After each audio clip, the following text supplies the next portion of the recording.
The Balkan Peninsula is named after a mountain range in Bulgaria. It was once thought these mountains crossed the entire region. Now we know that this is just one of many small mountain ranges in southeastern Europe, but the name remained.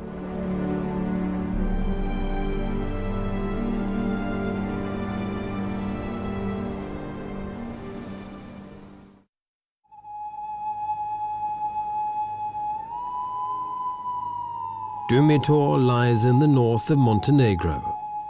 Thick primeval forests cling to its mountain slopes above sheer rock faces and gorges. It's such remote and wild country that it still remains almost inaccessible for human settlers. Nature not only survives, but actually thrives.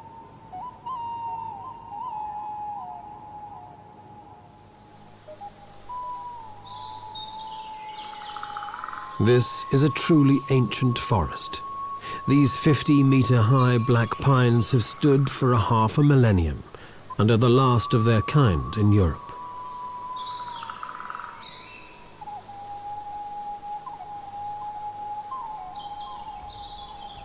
These secluded mountainous regions have guarded nature since before records were kept. The ancient forests still provide a safe haven for creatures that have virtually disappeared from the rest of Europe. Wolves still roam throughout the Dumitor Mountains, and their howl is a primal call of the wild.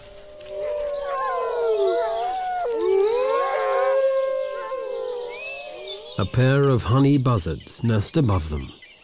Usually they feed upon the larvae in wasps' nests, but when the chance comes, they'll take other small prey too, like this frog. Next to the buzzards, a black woodpecker has hollowed out its nest. The honey buzzards have only hatched a single chick, but it's rapacious. But the woodpeckers have a far noisier and larger family to feed.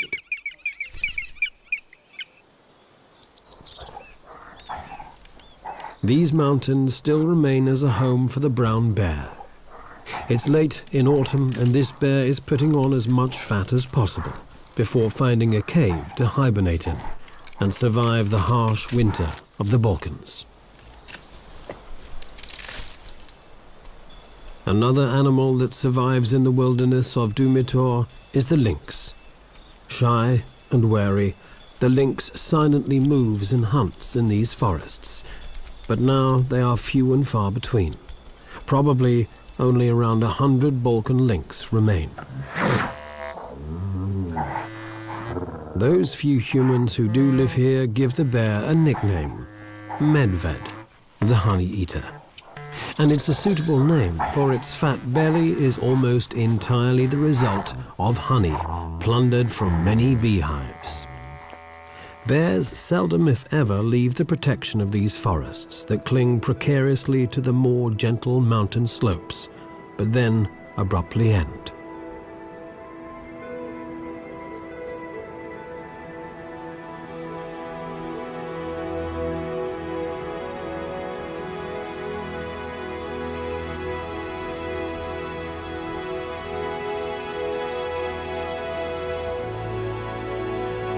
The gorges and chasms that cut into the Dumitor Mountains are the deepest in the Balkans. There are no natural access routes down into them, even for bears. These deep gorges remain pristine.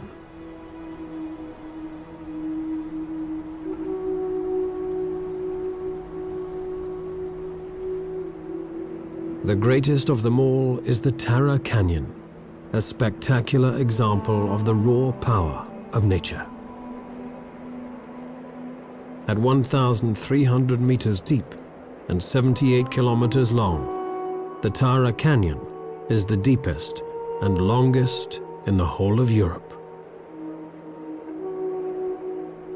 Because the flowing water is turquoise blue and crystal clear like teardrops, local people have named this Europe's Tear.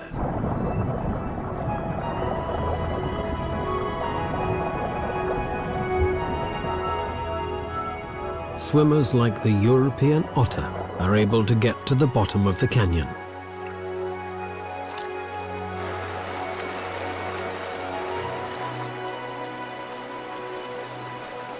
If Europe's tear does bring one to the eye, it's a tear of joy.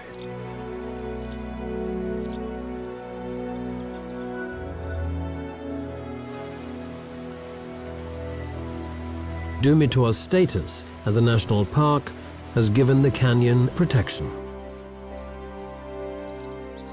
However, responsible eco-tourism is being encouraged. The Austrian Development Cooperation is helping Montenegro to build hiking paths into the Tara Canyon and hostels to make this unique natural heritage accessible to limited tourism.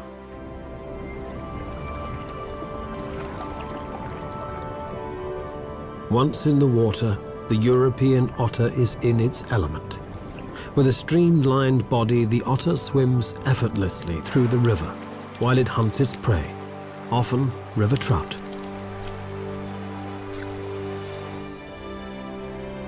The River Tara project will prove that it is possible to combine wilderness with responsible ecotourism, and the benefits will flow on through to an often impoverished rural population.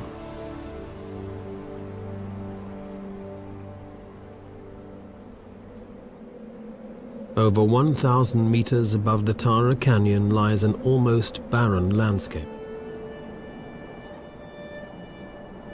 This is a desolate plateau, almost the end of the world. Bleak, lonely, and seemingly deserted, but only at first glance.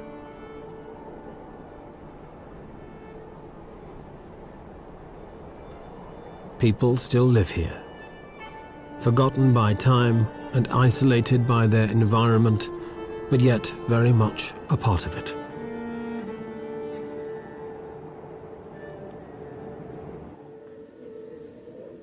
Stana Tserovic is one of the last Virginias, women who remain to do the hard work of the men, who left long ago in search of casual labor.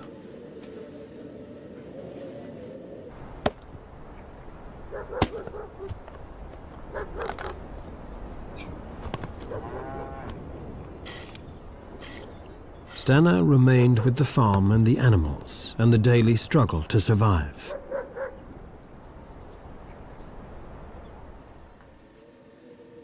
Her weather-beaten face has seen many winters and is deeply creased, almost like the Dumitor Massif itself. One village after another has been abandoned, she complains. The neighbors are moving away. Now the fire is burning in only one of 3 houses.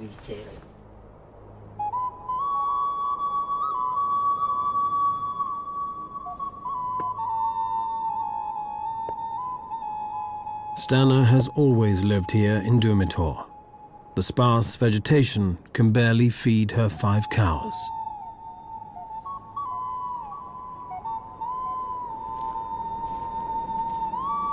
Everywhere she goes, she always carries a weapon.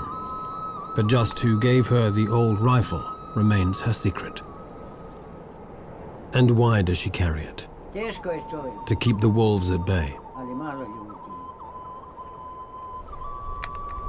There are only a few people left around here, she says, and then adds, it is difficult to live up here. She keeps a wary eye on her surroundings. Experience has made her vigilant.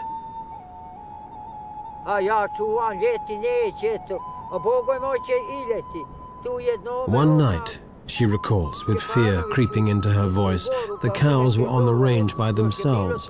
Suddenly the wolves attacked and killed a calf.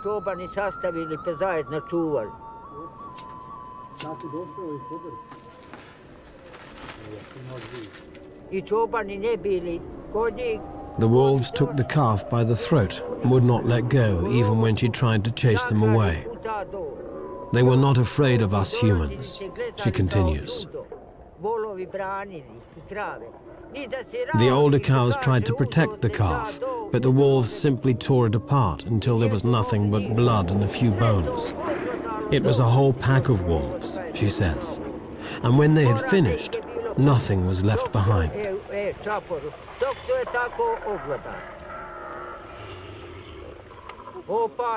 Stana is certain that wolves out hunting are dangerous. If they are really hungry, they will even attack human beings, she believes, although she admits that she has yet to see one do so. After all, one hungry man will also attack another. And of one thing she is absolutely convinced. If you run into a wolf in the snow, all on your own, and it is hungry, it will tear you into pieces, just like that. Although there has never been a single record of a wolf ever attacking a human here, when people are frightened, they will weave stories around those fears, and it's too easy to turn wolves into murdering beasts. To the north of Dumitor's jagged and solitary peaks lies a different world, near where the Danube and Drava meet. It is the river plain of Kopacki Rit.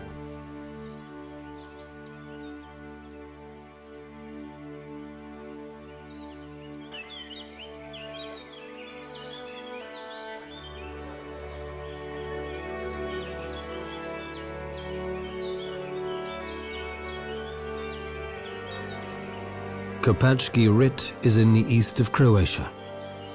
Stretching out across the Pannonian lowlands, this is one of Europe's most extensive and important wetlands.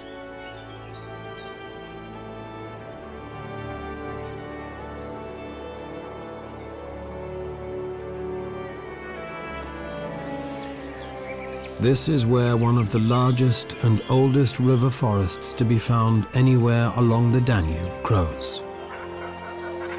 Over 260 different species of bird live here all year round, some of them in huge colonies.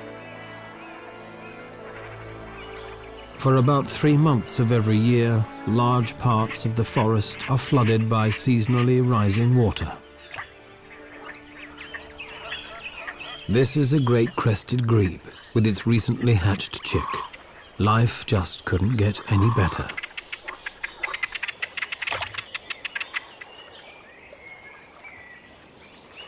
While sitting comfortably and securely on the back of one parent, the other feeds it a small fish. But against its wishes, the chick has to take a swim now and again.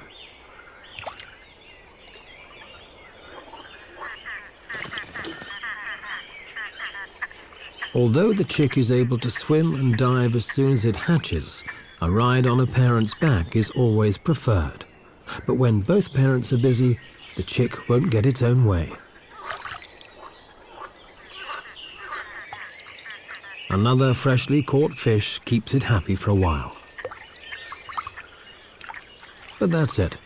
Enough swimming for one day.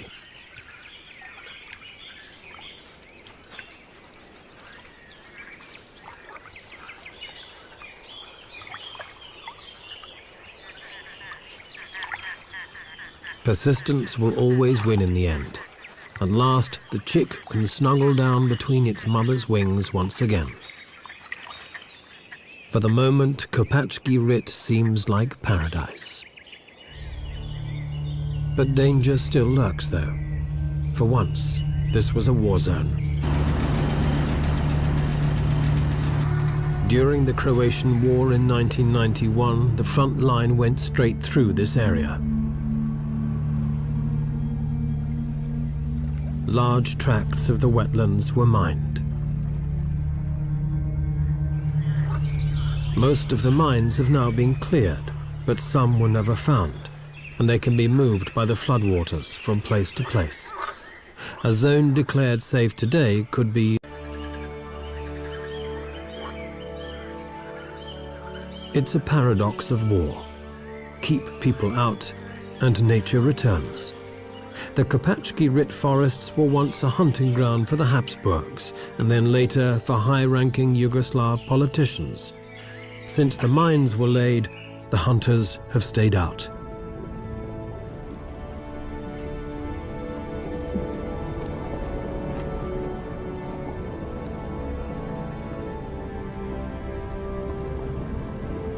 and so undisturbed by people or mines, all other life flourishes.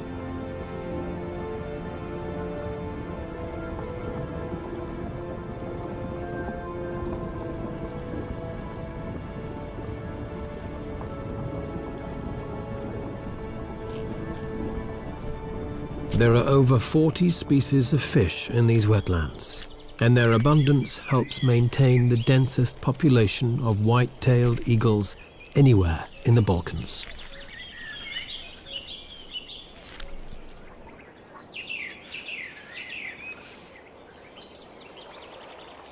Few animals would dare to try and steal a white-tailed eagle's catch, but a wild boar is not just any animal.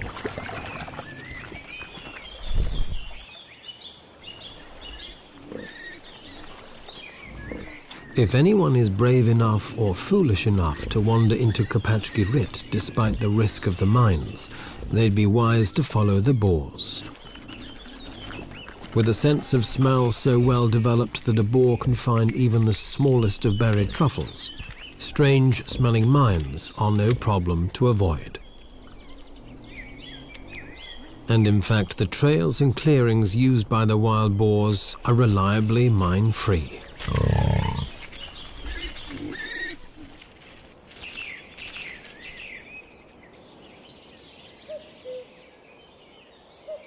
To the south of the wetlands of Kopachki are the barren and windswept tablelands of Tikvesh.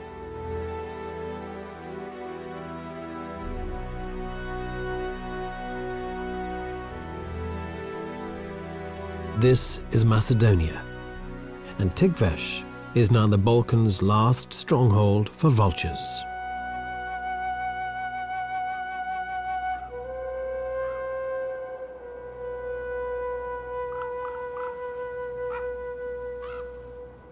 Situated near the border between Macedonia and Greece, these mountainous tablelands are inhospitable, desolate, and almost uninhabited.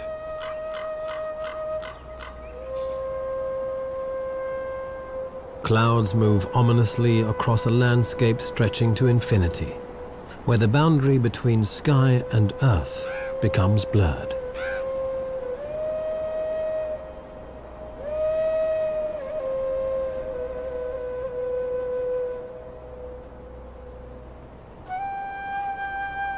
Few animals fit the image of this bleak landscape better than these.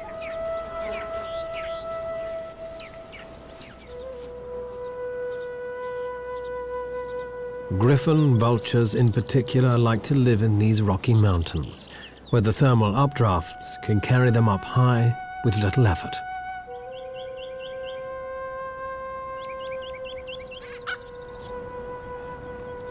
They rise in small groups until they reach about 1,000 meters, and then they circle, scanning an area of several hundreds of square kilometers until they spot a carcass.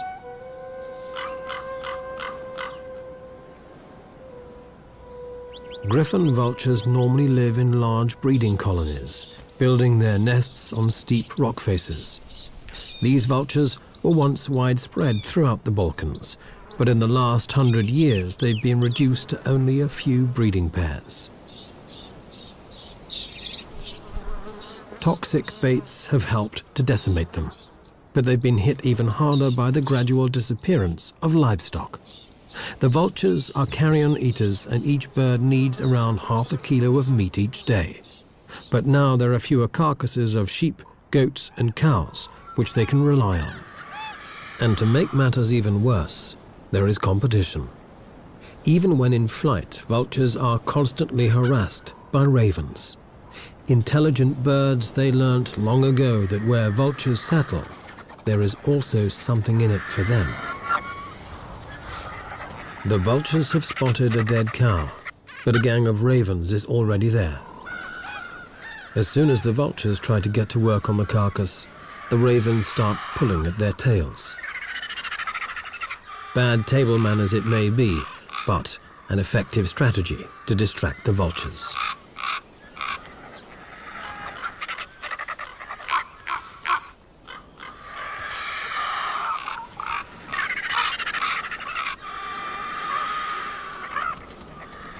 And then, to make matters worse, a wolf turns up. The vultures have had enough, but the ravens hang around.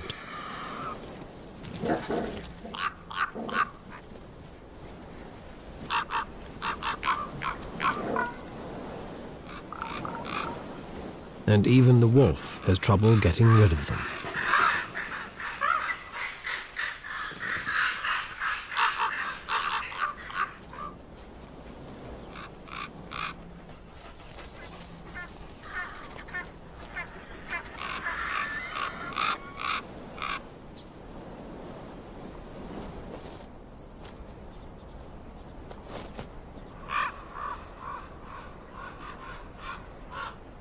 This desolate plateau is the last stronghold for the griffon vulture in the Balkans.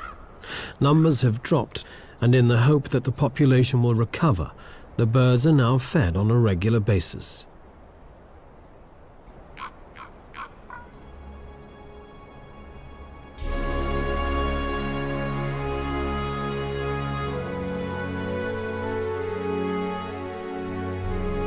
This is Skadarsko Jezero, or Skadar Lake.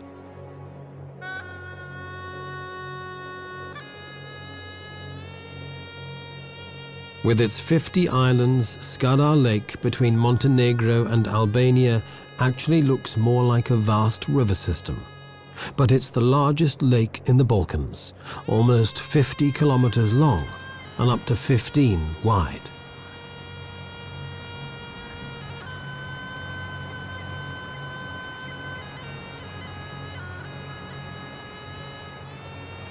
Depending on the season, water levels can fluctuate by up to 5 meters.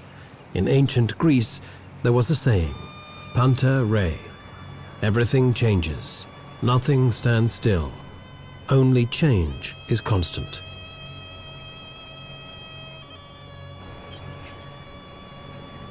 Ruins of monasteries and fortresses stand on many of the islands, a reminder of the lake's strategic importance during the conflict with the Ottoman Empire.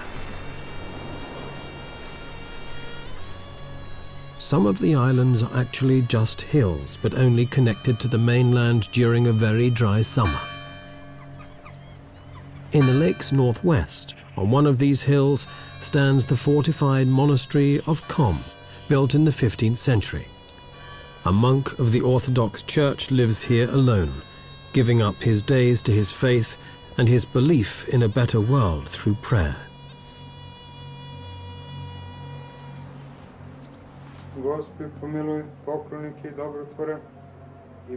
His day is structured around an ancient ritual. The liturgies of the hours, 8 of them every day. He believes that the ceaseless prayers join together to become a force for good, to help create a better world. In early summer, the sound of prayer is broken by the calls of thousands of birds. Skadar Lake is one of the most important resting and breeding grounds for migratory birds in Europe. The part of the lake belonging to Montenegro has been a national park since 1983, and the Albanian part was declared a park in 2005. At this time of the year, water plants are spreading out their leaves, and dense reed beds are growing around the shores. The floating carpet of water lilies makes this a safe breeding ground for terns. Huge colonies build their nests, always to a cacophony of ceaseless screaming. Frogs are breeding too, and they join in the chorus. These floating islands are a sanctuary against predators, but it can be confusing. Not every tern finds its way back to its own nest straight away.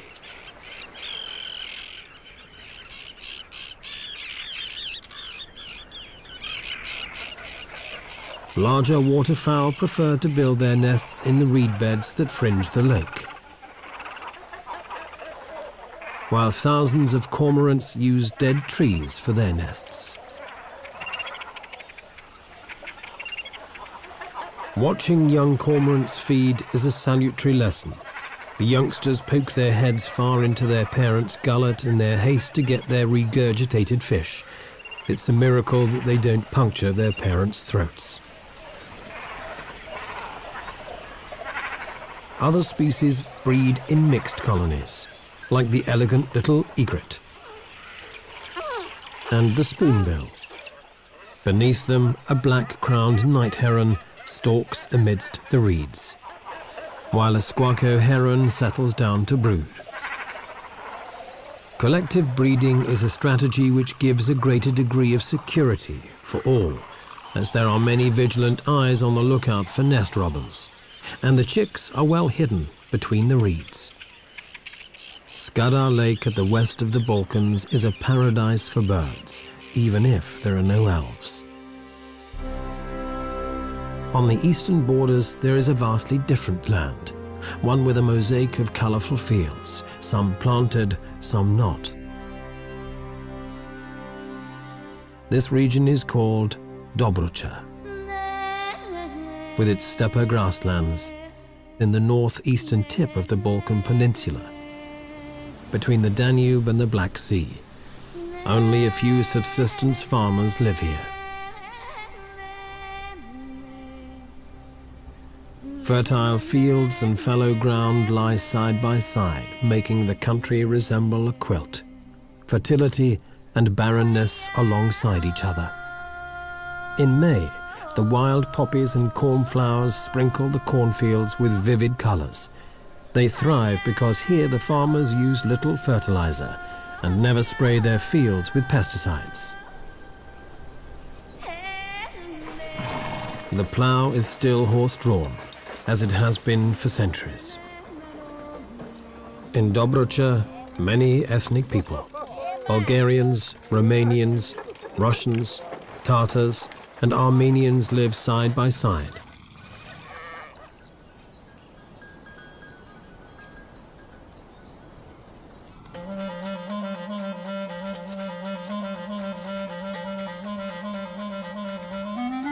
The grasses have been grazed down by sheep, making this an ideal habitat for specialized steppe dwellers, like European ground squirrels. In daylight, these small rodents leave their tunnel systems to come to the surface and search for roots, tubers, and insects. Stöckerus are their son, and for owners, so the trees of Brucha are here. With the stöckerus and the ground squirrel are well camouflaged, if they may still, are almost impossible to spot a grass. The European bee-eater is the exact opposite. These gaudy cave breeders flaunt themselves with their colorful plumage. Whether flamboyant and colorful like the bee-eater, or drab and inconspicuous like the curlew and squirrel, they all have something in common. They all require the same habitat, fallow, uncultivated land. Bee-eaters dig their nests into vertical cliff faces, but now so many riverbanks are reinforced, the birds must use gravel pits or abandon agricultural land instead. But it's no great loss, since the bees and wasps the birds catch in flight are found all over the place.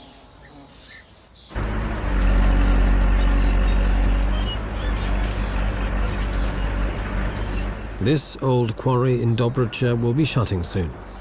But even while the dredgers are still at work, the birds take full advantage of the site.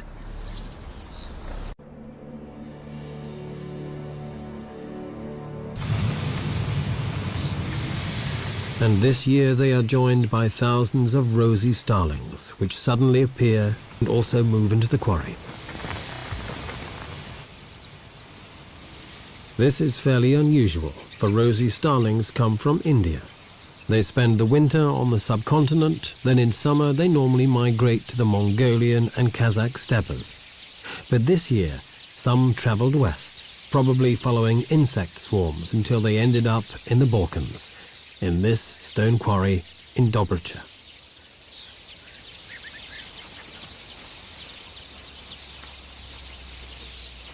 These birds need rock faces to nest and breed, so despite the heavy machinery, this quarry is an ideal choice. Rosy starlings have a short breeding season, and they'll be gone by August. No one knows if they'll return next year.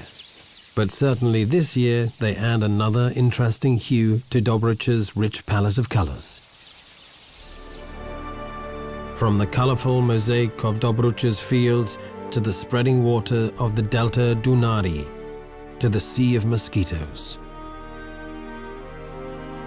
The Danube flows into the Black Sea and its delta stretches across Romania and the Ukraine. It's the world's largest reed habitat. These wetlands are home to 1,000 different plants and over 4,000 animal species. The best known of the birds is the pelican. Its huge pouched bill makes it instantly recognizable anywhere in the world.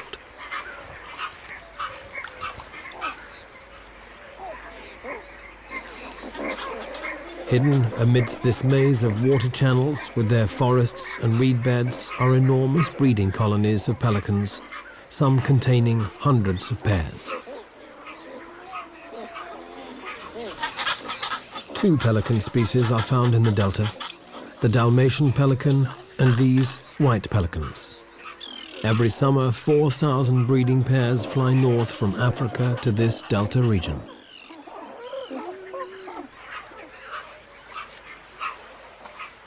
Pelican nests are untidy, and chicks depend on their parents for 14 weeks, a long time for a bird.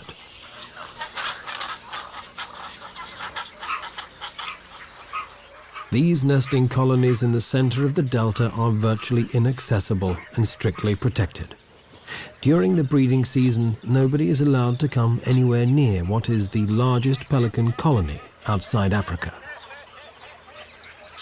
But no human law could protect the pelicans more effectively than mosquitoes. Everything in nature has a reason, and the mosquitoes are a key element in the delta's ecosystem. They are the base of the food chain. Everything ultimately depends on them.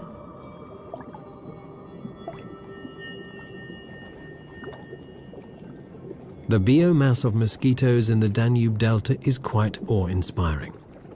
It's greater than that of all the other animals put together. It's the very foundation on which all other life in the Delta is built.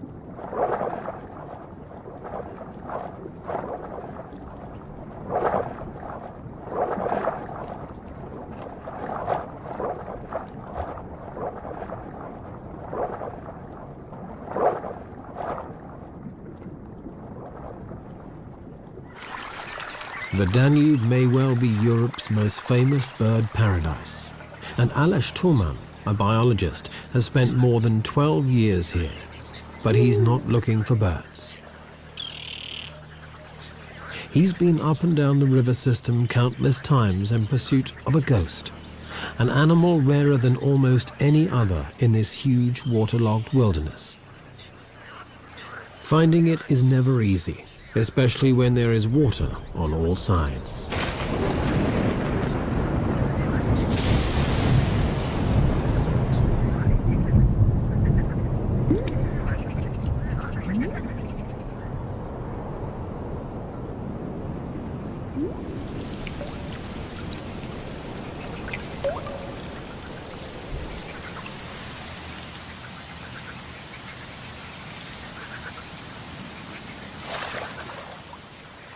Aleš Toman is searching for the European mink,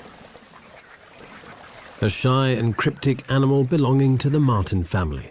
The species was pushed to the edge of extinction when some of the larger and imported American minks escaped from fur farms and established wild populations.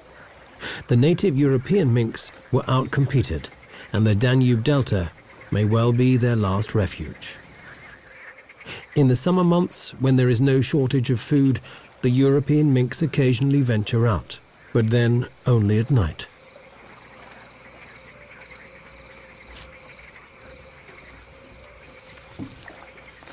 Caught briefly in the spotlight, this animal could be a mink. But was it a European mink, or just a marten?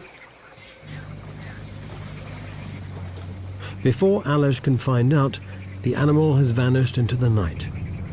This happens so frequently that it calls for a radical change in tactics. To study the delta's mink population, Alish must first catch some, but this is almost impossible, at least in summer.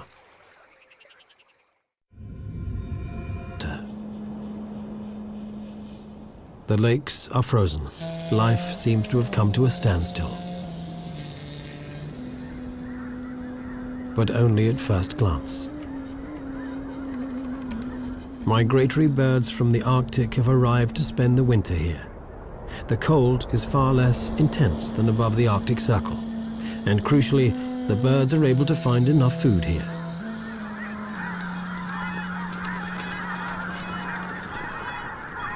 Whooper swans from northern Europe flock together in huge numbers.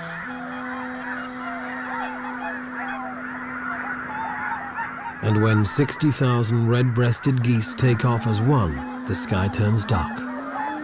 Almost the entire world's population of red-breasted geese migrate every year from Siberia to here.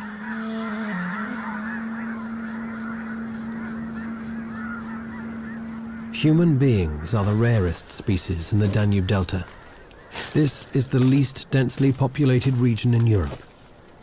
Tourists only come in spring and summer, and UNESCO has declared the entire area a biosphere reserve. For the few permanent human residents, winter is harvest time. Fish and reeds earn them a modest income.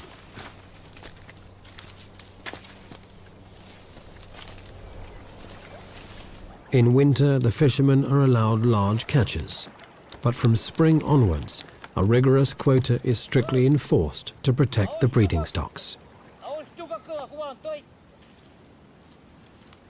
Humans are not the only ones to discover that reeds can be used in many different ways. For the harvest mouse, the reeds provide both nesting material and food.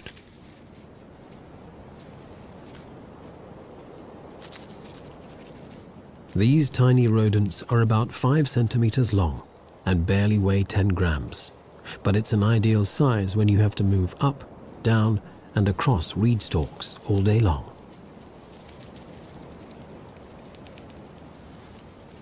Their tail is longer than their body, but it needs to be. As the mice move back and forth across the shaky and unstable stalks, they often need a safety rope. Sometimes the mouse even grabs the stalk with its tail and hangs head first.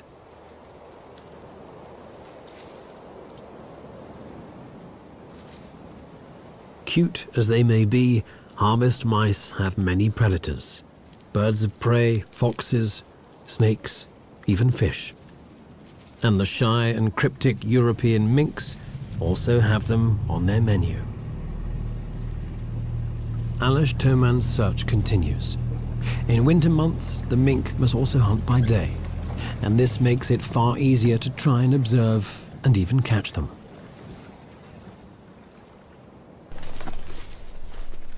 The biologists have changed their tactics. They now set live traps which won't harm the animals when caught. Every day the men put out about 50, leave them overnight, then check them the next morning. One trap's got something, but not what they want. Ah, it's red only.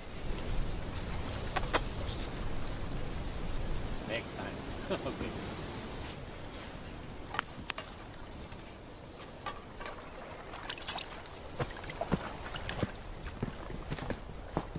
The men proceed to the next trap. Will they be any luckier?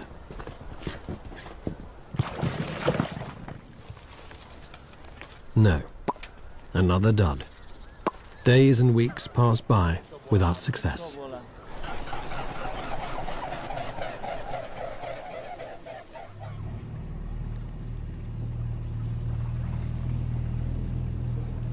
Another day, another try. Not many traps left to check now. Hopefully, no more rats.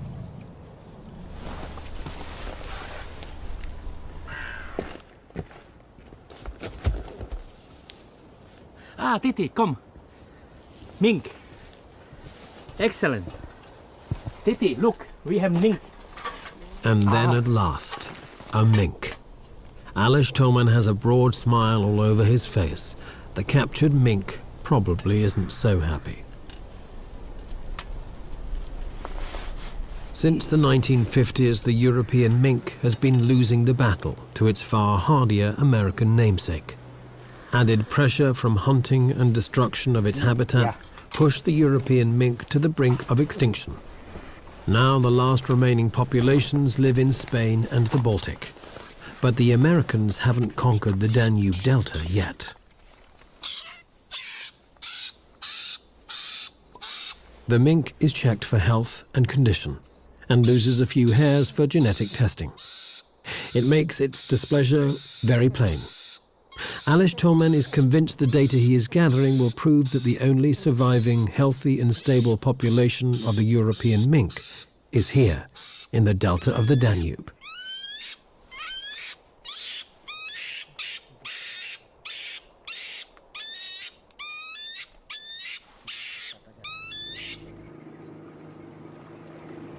All in all, it was a good day. Alish found minks in another 3 traps. The sun is already low when the 2 researchers start heading for home. But the day is not quite finished yet. The delta turns on an amazing natural display. Millions of European starlings gather in huge flocks, forming ever-changing patterns in the evening sky.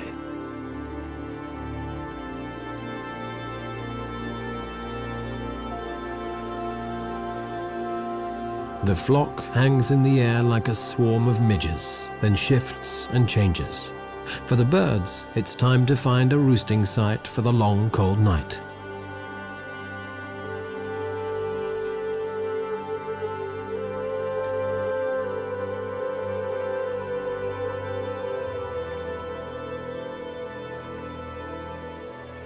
Starlings are masters of coordination in the air. No matter how many or how small the space between, the birds never crash into each other.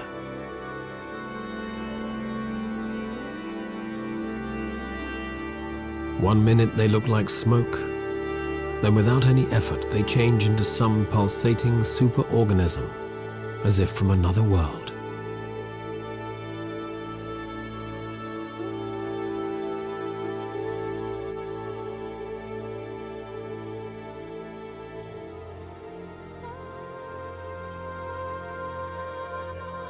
Despite its reputation, the Balkans is not the land of doom and shadow. Instead, it is a magical and beautiful place, always changing, just like the flocks of starlings in the evening sky. The Balkans may still be coming to terms with its recent history of conflict, but it has always been a place where people and their diverse cultures have lived. A place where much of nature is still unspoilt. The wild Balkans are still largely unknown, their treasures so close, and yet still so far away.